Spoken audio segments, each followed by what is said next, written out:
And welcome back, everybody, to a podcast in space and time. I'm Holden B. Huffman. And I'm Kendal Coffee. And today we are discussing the series finale of Doctor Who Series 2, Episode 13, Doomsday.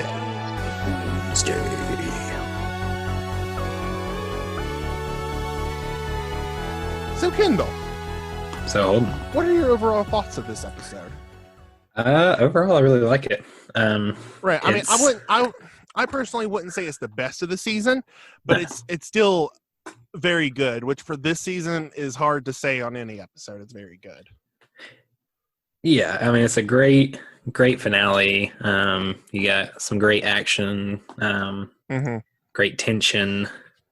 It's just a very intense episode. You've got the war between the Daleks and the Cybermen. Yeah, we finally get the answer to the age-old question, who would win in a fight between the Cybermen and the Daleks. Neither. The Doctor wins.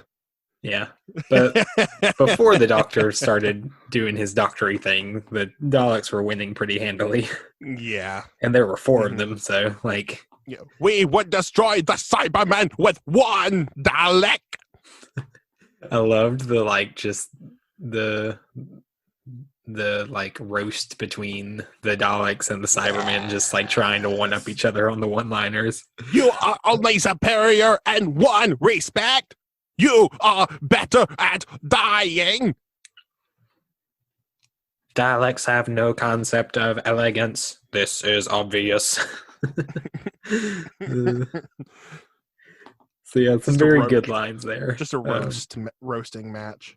Yeah. Like, all we need is, like, your mother is... No. Don't bring my mother into this, you salt shaker.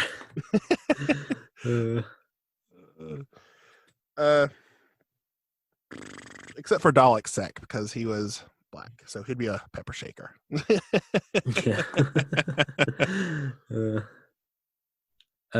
So we started off with another anime flashback.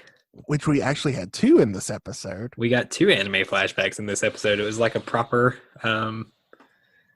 shonen season finale. Yeah. No, the first one I can understand because it's part 2 of a 2-parter. Yeah. The second one, we didn't need it.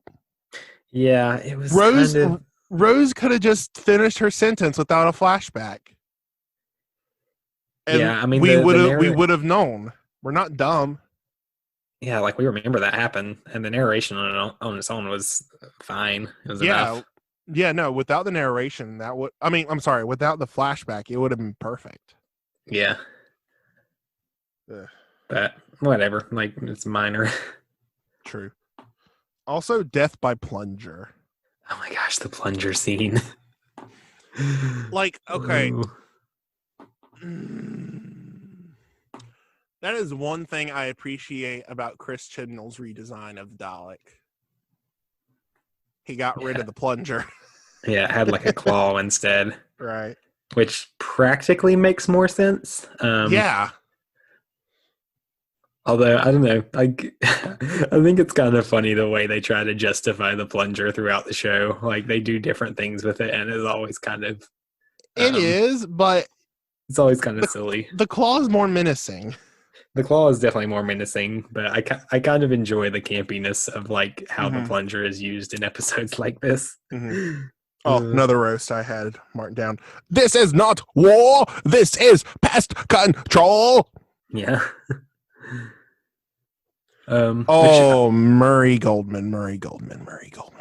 He was on point. He was on point to this episode. There were multiple times there throughout this episode. I'm like, ooh, that's that score. Yeah, he was at the top of his game this episode for sure. Yeah, there was the music and the scene after Rose gets, like, after she goes away with Pete and to Pete's world. Yeah, to Pete's world, and, like, they're separated by the wall. Right.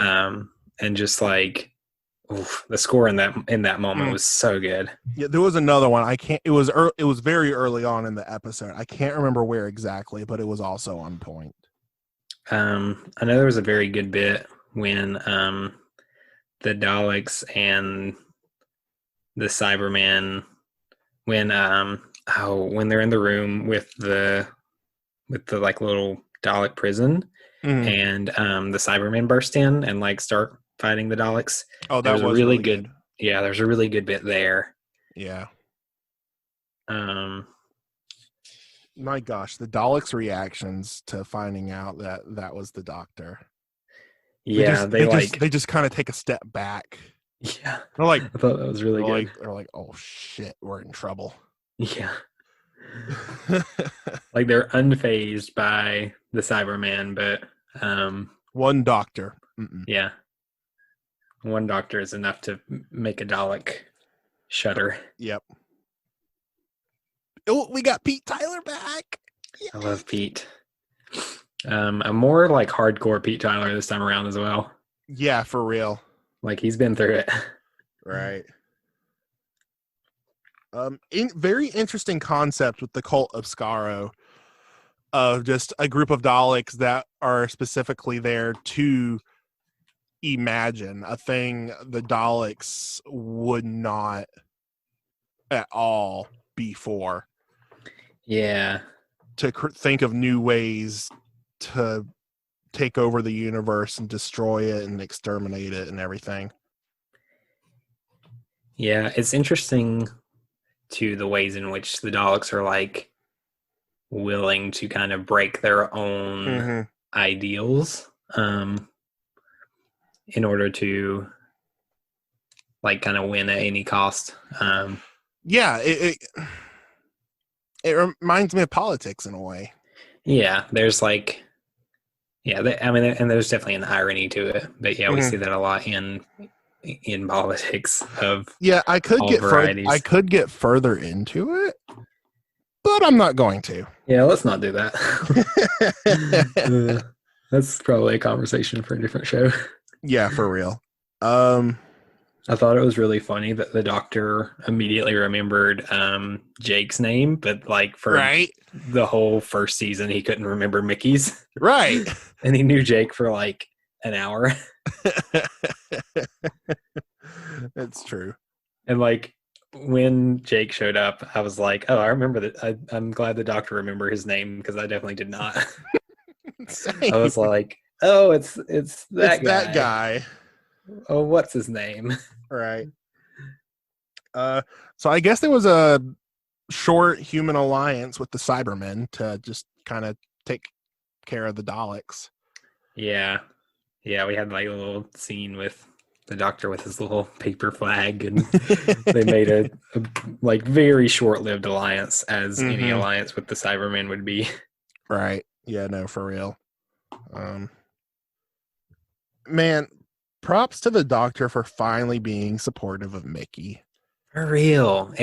I know it's because he doesn't see him as like a romantic adversary anymore, which is kind of annoying, but right.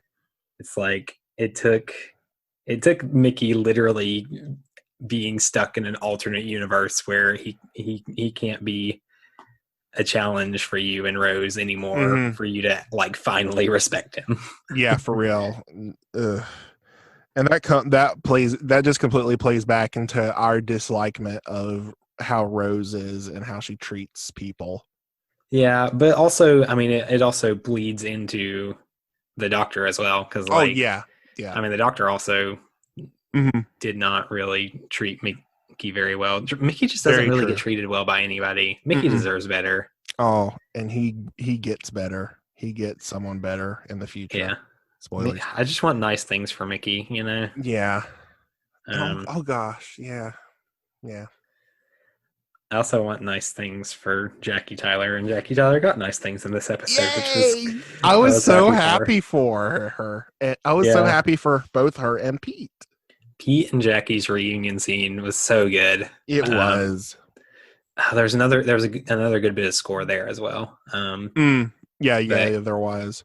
Yeah, I got real emotional with their reunion. It was just so good. Also, her when Pete's like, "I'm rich," and she's like, "Oh, I don't care about that." How rich? Very. I don't care. How very? How very. And Rose is just like, I thought that's funny. mm-hmm. Hang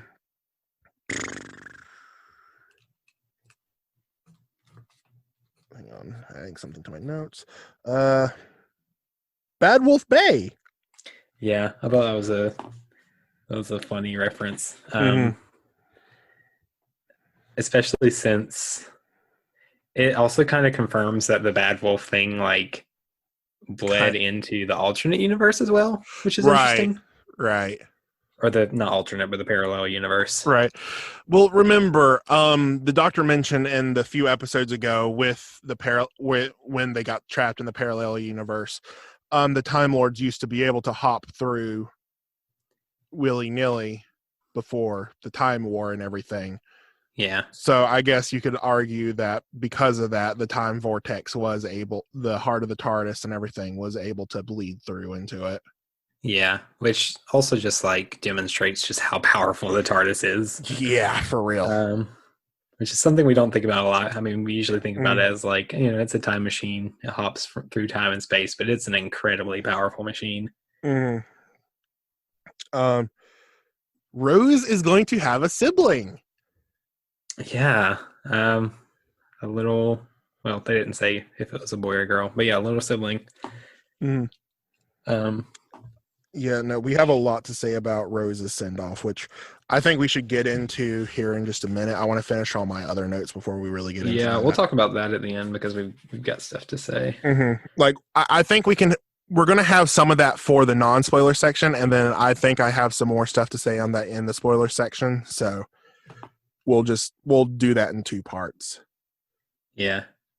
I also really enjoyed the scene with Pete and the Doctor talking when Pete pulls him into the parallel world. And that was a very nice scene. They had it was just a nice conversation, and the Doctor, saying Pete Tyler fighting the fight alone. I thought that was very good. Yeah, it was a very good moment. Do you have anything else before we get into stuff? Because I have one more thing. Yeah, I was gonna say we do see just some great Doctor moments in this episode. I liked the part where I think it was one of the Daleks. I don't remember, but they were like, "You are unarmed," and the Doctor's like, "That's me always." I thought that was very good and just very, very doctory, especially with like his arc this season. I think we see him start out as more of like a little more hardcore, but like by this point in the season, I think he's softened a bit. Right, like at the beginning in the Christmas Invasion, we had the no second chances. I'm that sort of a man. Yeah, but I think like by this point we see a very different side of the Doctor. Yeah, definitely. Catherine Tate. Catherine Tate. Oh, I love Catherine Tate. I'm excited. I'm so excited for the next episode. The next episode is going to be fun. Oh yeah, there's some hokey pokey moments in it, but it's still very good. Yeah, it's good hokey pokey. Right. And then the moment when what was her name? Yvonne, the leader of Shield. Shield. Not Shield. I'm sorry. Torchwood. Torchwood. Thank you. What is wrong Shield with you today? The leader of Torchwood.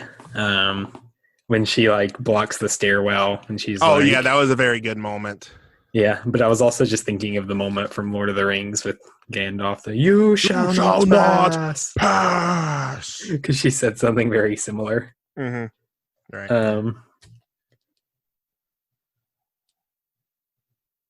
Yeah, I guess that's all I really have before we talk about Rose Tyler.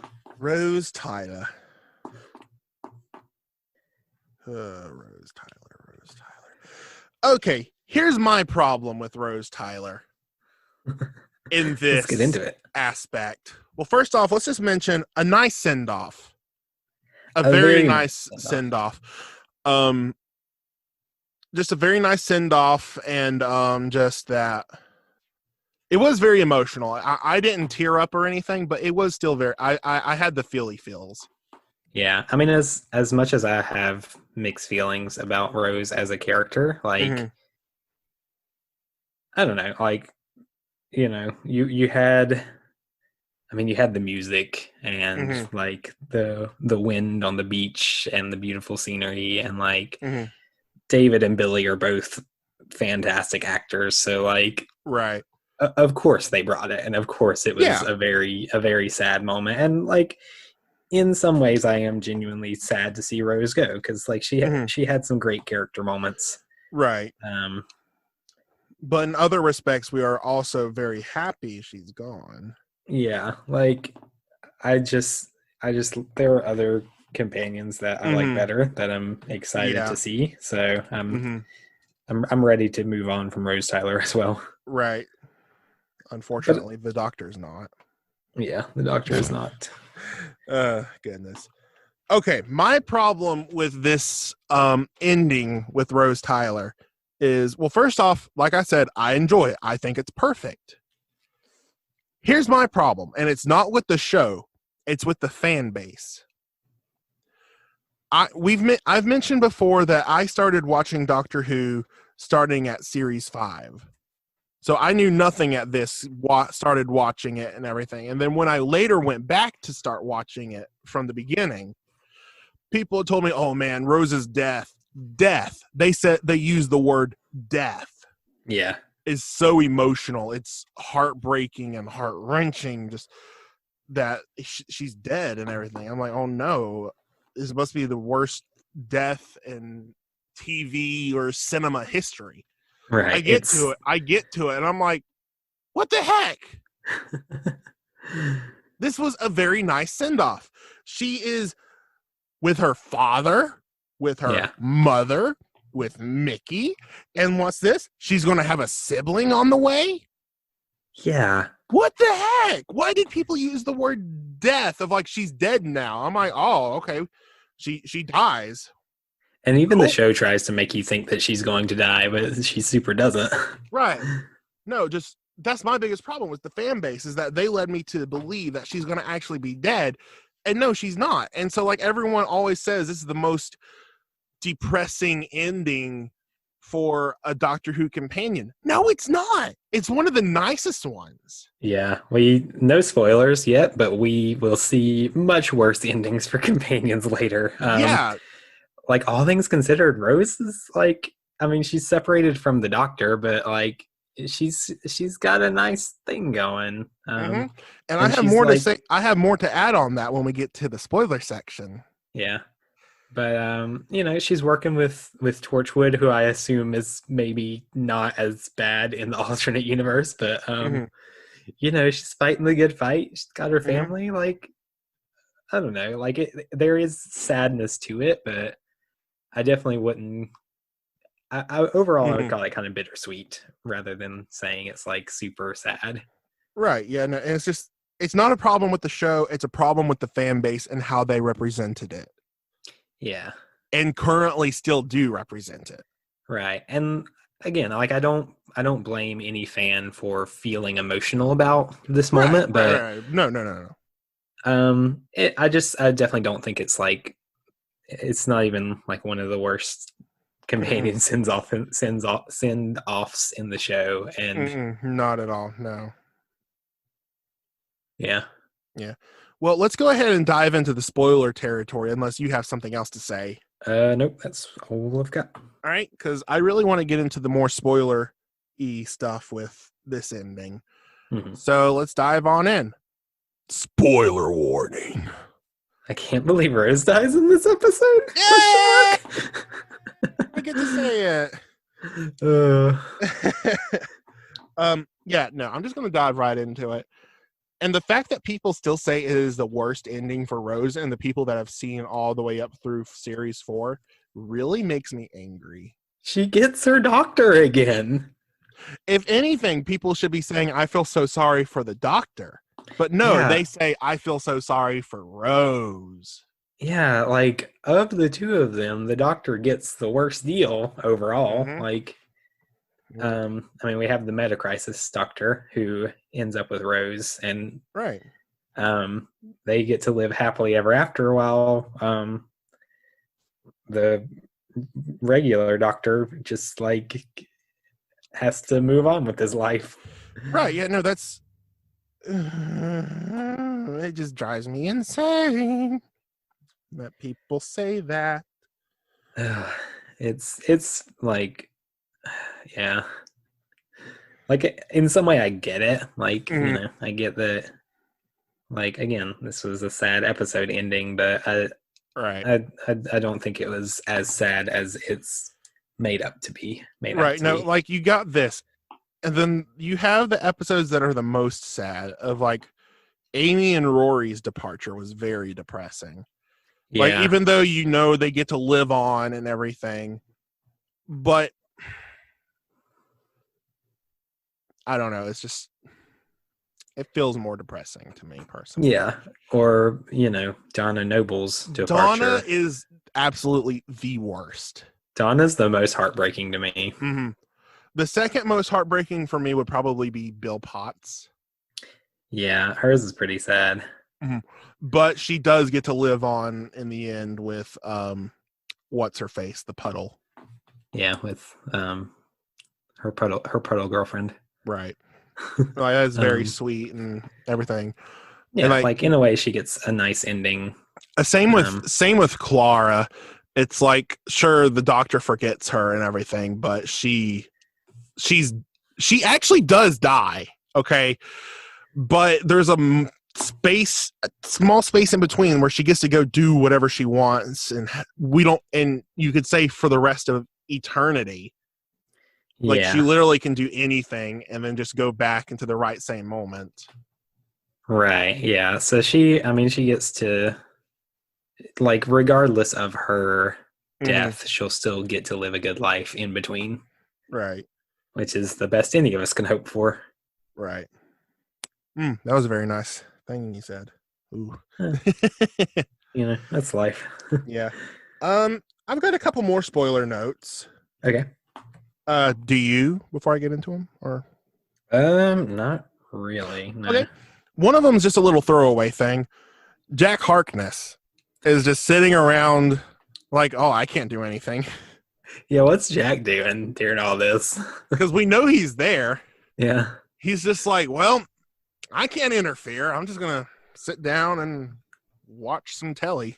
He was like going to interfere, but then he saw the doctor and he was like, oh, he's got it covered. Right. He's fine. He's fine. And plus, I can't interfere. Well, I don't know. He wouldn't know if he could or couldn't interfere. Yeah, I don't know if he would, which we also don't know if he's like technically there at that moment. Like, I think he is, because in Torchwood, spoiler warnings for Torchwood. I've not seen it yet, but I know enough about it. He's like, after the parting of the ways, after that, like, he used his vortex manipulator and got sent back far and back in time into like Victorian London or something. Yeah. And so he stayed there, and the vortex manipulator broke. And so he just lived his life all the way through Victorian London, all the way through the 19th century, and then through the 20th, and then some of the 21st century.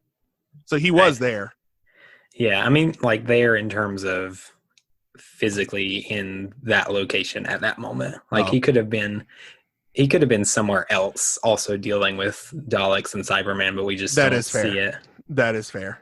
Because he actually does mention in the next season, in the episode Utopia, that like he even went and visited Rose and watched her grow up, but didn't talk to her or anything because of timelines. Right. Just kept an eye on her. Yeah. Yeah. So I don't know. I just thought the thought just popped in my head. What's Jack doing? Yeah. Yeah, he's just like lounging on a beach somewhere, and then Cybermen show up, and he's like, oh. Well, I guess I have to handle this. No, they probably just had an orgy. I think Jack's got higher standards than Cyberman. Personally. That's fair. That's very fair. Okay, so when the Doctor first encountered the Daleks, and the Daleks asked him, how did you survive? He said, I was right there on the front lines. I was at the fall of Arcadia. That is in the Day of the Doctor. Mm-hmm. Like that whole scene we see with John Hurt fighting off the Daleks and everything, and using the gun to shoot a message into the wall saying no more. Yeah. That was the fall of Arcadia, I believe. Yeah. And then after that he's like, and one day I might even come to terms with that, which I thought was interesting and sad. Right. Yeah, no, just a nice little moment leading into the whole what this revived era has been leading up towards. Yeah. Especially once you you realize later that the fall of Arcadia was the moment he knew what he had to do. Yeah, and he decided to just end it all. And just that one little line brings up so much more later. Yeah, it really does. And I know they didn't exactly have everything mapped out at the time. Right.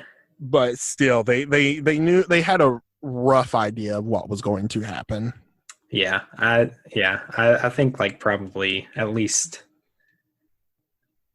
I mean, I'm sure when they wrote that line, they had some idea of how significant that moment was. Right. Yeah, no, for sure.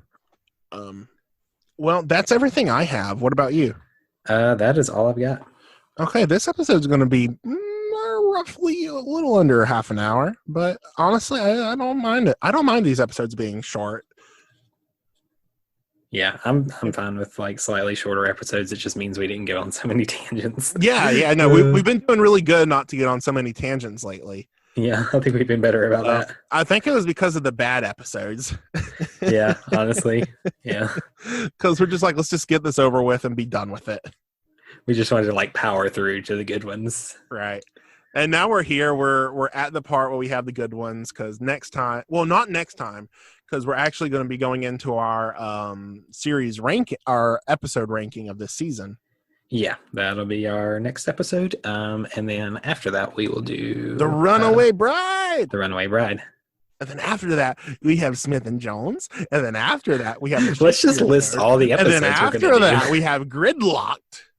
I am excited for the next few episodes. There are solid episodes. Yeah, we've got some great stuff coming. Mm-hmm. I'm excited. Mm-hmm. Oh yeah, and at the end of next season, our favorite person comes back. I'm ready. Captain Jack Harkness. Yay! Okay, well, thank you everyone for joining us today. Join us next week when I already told you, but I'm going to do it anyway. Join us next week when we rank the episodes of this season, and we'll tell you which one is our least favorite, which you already know is Love and Monsters, and we'll tell you which one is our favorite. All right, see you then. See ya.